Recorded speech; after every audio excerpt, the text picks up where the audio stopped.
ஷாம்புங்கிறது நம்ம அழுக்க நீக்கிறதுக்காக பயன்படுத்துறது ஒரு 15 நாளைக்கு ஒருக்க பயன்படுத்தினா போதும்.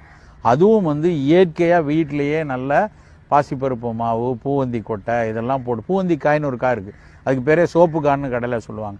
இந்த பூவந்தி காயை வச்சு அரைச்சி வச்சுக்கிட்டாலே அது நல்லா தலையை வந்து கிளீன்ஸ் பண்ணும். அந்த பூவந்திக்காய் வந்து சினிமாவில் காட்டுற மாதிரி இல்லை வந்து விளம்பரங்களில் காட்டுற மாதிரி மிக அதிக அளவில் நுரைக்காது. நம்ம நுரைக்கணுங்கிற அவசியமும் கிடையாது. நல்ல புசு புசுன்னு நுரை வந்தால் அதில் வந்து முடி ரொம்ப பிரமாதமாக ஆயிரும் அப்படின்னு நம்ம தவறாக ஒரு கற்பிதம் ஏற்பட்டிருக்கோம். நமக்கு அந்த அழுக்கு அந்த சாப்போனின்ஸ் வழியாக கரைஞ்சி வெளியே போகணும். இந்த சாப்போனின்ஸ் அப்படிங்கிற சோப்புங்கிற வார்த்தையே அதுலேருந்து வந்தது தான். அந்த சாப்போனின்ஸ் வந்து நிறைய இருக்கிறது வந்து இந்த பூந்திக்காயில் இருக்குது. அது வந்து வெளியில் இருக்க கெமிக்கல் மாதிரி அதிக அளவில் புசு புசுன்னு நுரைக்காது. ஆனால் கொஞ்சமாக அந்த நுரைக்கிற தன்மையிலேயே அந்த தலைமுடியில் இருக்கிற ரொம்ப பிசுக்கு தன்மையில் வெளியூரில் இருக்கிறேன் அந்த மாதிரி இருந்தால் குழந்தைகளுக்கு பயன்படுத்த